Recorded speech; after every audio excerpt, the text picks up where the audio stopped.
Hello and welcome to the HistoryNetwork.org podcast. If you're new to us, you may not know that we produce a number of other history-related podcasts as well. Angus, the other half at the History Network here, does his own podcast dedicated to World War II, which you can find at www.2podcast.com. Angus continues to produce 2 episodes monthly, and it's an eclectic mix of Second World War related topics. We also produced a podcast for Ancient Warfare magazine. You can find them at www.ancient-warfare.com. And if wargaming is your thing, then we produce the Wargaming Soldiers and Strategy podcast. So you've plenty to keep your ears and eyes busy there. And you can find links to all of these by heading to www.thehistorynetwork.org. Incidentally, we've a nice big shiny donate button on the homepage at the website, and if you feel the urge, we'd welcome that most gratefully. If you want a bit of listening bang for your buck, then in the store at the website you can find our past seasons, all packaged up as chaptered files for download. These seasons vary from between around 2.5 hours to over 5 hours, and they are just £2 each. Thank you for your continued support. The HistoryNetwork.org podcast, Season 22, Episode 4, War Words. We mentioned on our Facebook page back in January, that's facebook.com/The History Network, by the way, so please do go and like our page if you haven't already, that we'd be doing an episode this season on words, phrases and terminology which has its etymology in military life and parlance, but which has come through to modern times and stuck. So this episode is about a few of those. Now I won't linger too long on most of them, as to be honest they're fairly self-explanatory, some of them, once the reference and connection has been made, but there were certainly a few surprises for me as I researched it. Thanks to everyone on Facebook too who made some suggestions which really helped focus some of the research. And we're going to kick off with khaki, one which may be familiar already to a lot of you, but khaki is a Hindustani word meaning soil-coloured. The word khak meaning dust or soil, and because of the colour of the uniforms at the time, it came into English use through the British Indian Army. It has been in use in English since 1848, when it first was introduced as a uniform, with khaki being a translation of the drab, light brown colour of the said uniform. Now, stay with me as we continue, and don't chat amongst yourselves, chat being the next word to look at. Now, there seems to be a whole plethora of reasons about how and why this word has been associated in modern times with having a casual conversation with others.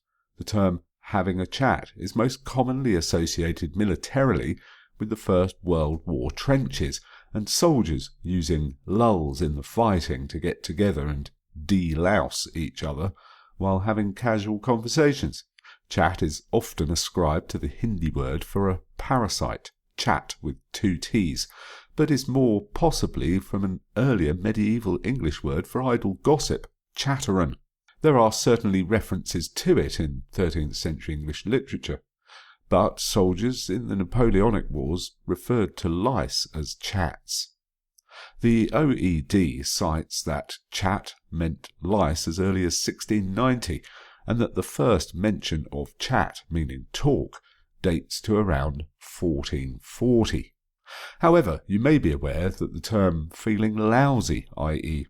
feeling unwell, comes directly from the effect of having lice on you, and in Royal Navy parlance, a rating who was scruffy or dirty was described as chatty, and so we're heading back towards the lice thing again. And certainly during the First World War, it was common to see small groups of men sitting around and talking as they used their fingernails or a stick or a flame to kill the lice. These groups of men were described as those who were chatting. Now then, hopefully you don't believe this podcast to be heading for snafu, susfu or foobar. If you've not come across these terms before, snafu stands for situation normal, all f***ed up. And if things remain unchanged, then susfu kicks in, which is situation unchanged, still f***ed up. And I imagine if nothing changes further still, then you reach foobar, f***ed up beyond all recognition, repair or reason. Or I suppose you might use tarfu, totally and royally f***ed up. American author and Pulitzer Prize winner in history and journalism Rick Atkinson ascribes the origin of snafu and foobar and a host of other terms to cynical GIs ridiculing the Army's penchant for acronyms. Private Snafu is the title character of a series of military instructional films, most of which were written by Theodore Dr. Seuss, Geisel, Philip D. Eastman and Munro Leaf. It is more commonly used in modern ways to describing running into an error or problem that is large and unexpected. For example, in 2005, the New York Times published an article titled "Hospital Staff Cutback Blamed for Test Results Snafu." The attribution of snafu to the American military is not universally accepted.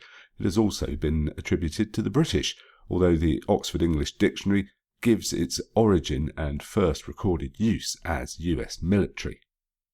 In a wider study of military slang, Frederick Elkin noted in 1946 that there are a few acceptable substitutes such as screw up or mess up, but these do not have the emphasis value of the obscene equivalent.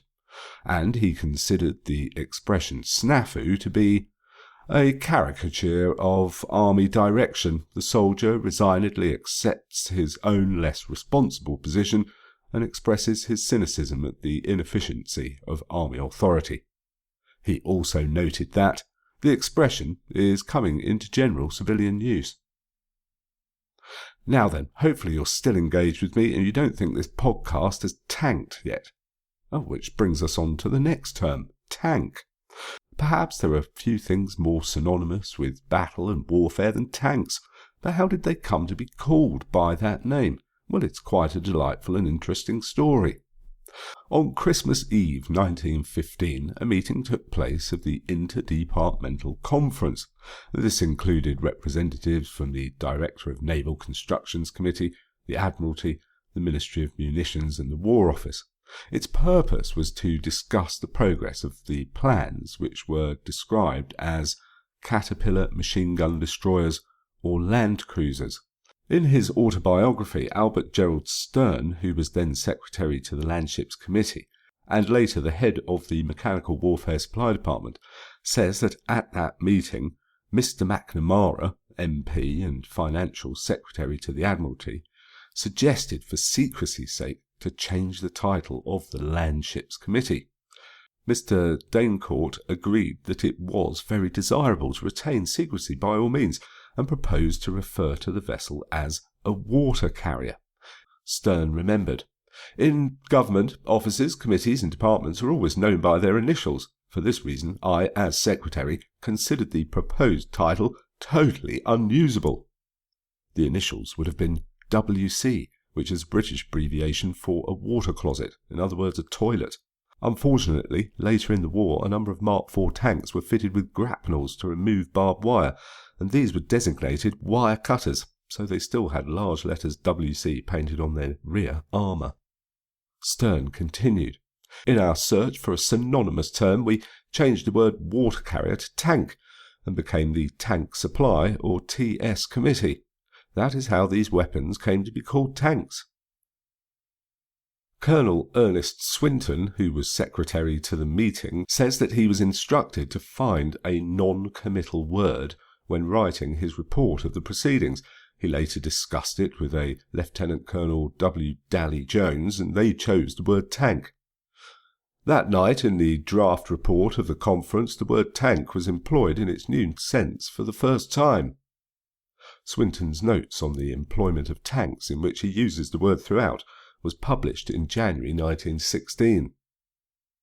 Now, I'm writing this podcast from my apartment in the French Alps. It gets fairly chilly up here at times. In fact, Sometimes, with the wind blowing strong, I reckon it's cold enough to freeze the balls off a brass monkey. Now, that phrase is our next, funnily enough, but it's probably not what you might think if you already think you know where it originates. Cold enough to freeze the balls off a brass monkey is most commonly thought to have come from naval parlance, where it is said that the brass triangles that supported stacks of iron cannonballs on sailing ships were called monkeys, and that in cold weather the metal contracted, causing the balls to fall off. This seems unlikely, though, seeing as storing cannonballs on a ship in pyramid formation would have seemed to invite them to topple over at the merest swell when the ship was on the open water. In fact, the Royal Navy records that their ships stored cannonballs in planks, with circular holes cut into them, rather more logical arrangement than pyramids.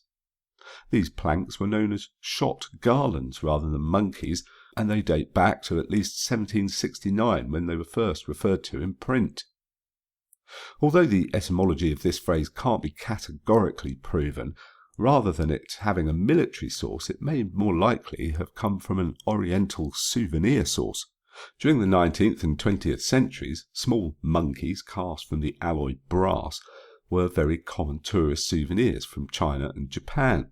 They usually, but not always, came in a set of 3, representing the 3 wise monkeys, carved in wood above the shrine of Toshogu in Nikko, Toshigi, Japan.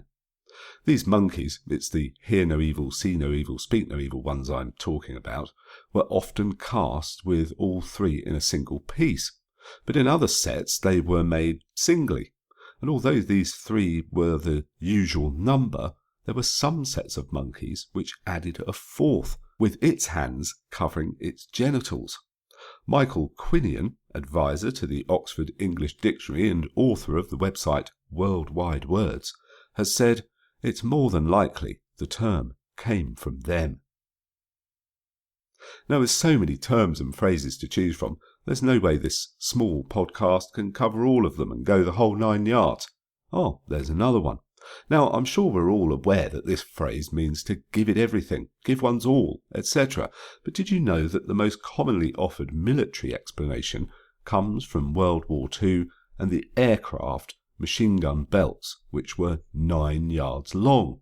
Which aircraft, which machine gun, and even the country of origin of either have been postulated in much variance, but the notion that this is where the phrase originates from has largely been cast aside, since the phrase has been shown to have originated before World War II. However, an alternative weapon is the ammunition belt for the British Vickers machine gun, invented and adopted by the British Army before the First World War.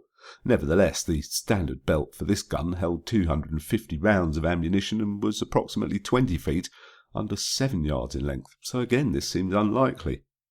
Another maritime suggestion for this phrase's origin comes from old sailing vessels, where square rigged sails were unfurled, with 3 yards on each and 1 on each of 3 masts. This could then be described as the whole 9 yards. But again, no actual documentation has been uncovered to support this explanation, and in any case not all ships had exactly 3 yards on each mast, even disregarding the fact not all sailing vessels were 3-masters anyway. So once again, a phrase which we might have thought had military origins all along seems not to have.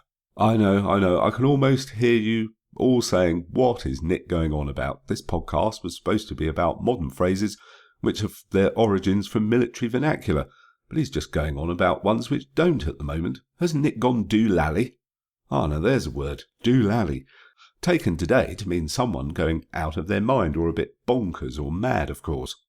In Chapter 2, Tommy's Private Language, from a booklet published in 1916 by Thomas O'Toole, he lists a load of terms which Tommy uses to describe various things, a typical soldier's lexicon of terms, if you like.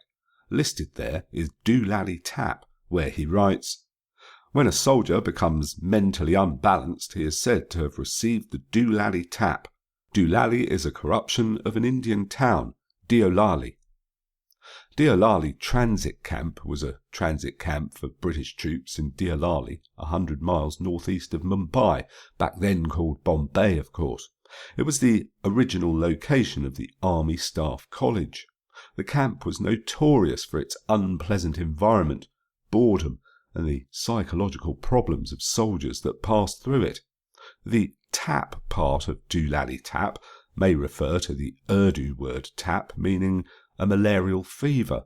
Nowadays the tap part gets left off and doolally remains on its own as a term for going a bit mad. The town was the setting for the first 4 series of the British sitcom It Ain't Half Hot Mum, set in 1945. Well, that about wraps it up for this episode, I guess, and I hope you don't feel it was just a flash in the pan. I seem to have come across another one there. The phrase, "it's just a flash in the pan," these days typically refers to any event which, well, I suppose one could say is an event which is anything but the whole 9 yards. It means something where there's an apparent initial show of some sort, but no real substance. There might be a flash or a bang, but then the thing fizzles out very quickly and comes to naught. The term originates from the era of flintlock muskets, where the gunpowder in a musket's pan was ignited by a flint suspended on a hammer which struck the pan on pulling the trigger. However, sometimes that would not result in the ball firing, and so you would just have a flash in the pan. Simple, eh? Now there we really are, lock, stock and barrel. Oh dear. Well, that phrase, lock, stock and barrel, means everything, all, the whole lot, and it too originates from the musket era. It is thought that in the early days of firearms manufacturing, individual craftsmen made the individual components one at a time. One craftsman made the lock, perhaps a matchlock or flintlock, another craftsman made the barrel, and finally yet another craftsman, who was a woodworker, made the stock. At some point a craftsman or a merchant started advertising lock, stock and barrel, meaning that you could get your entire gun at one location and did not have to go from craftsman to get it finished. But finished is where we are for this episode. Would you like to write a script for us? Many of our most popular episodes have been written by listeners. So why not drop us a line with an idea for your script? info@thehistorynetwork.org. And it's the same address if you just want to suggest a topic for us to cover sometime in the future. Do go along to the website www.thehistorynetwork.org, where you'll find all the information about those other podcasts we produce, which I told you about at the beginning of the show. Thanks again for listening. You've been listening to the historynetwork.org podcast, researched and read by Nick Barker.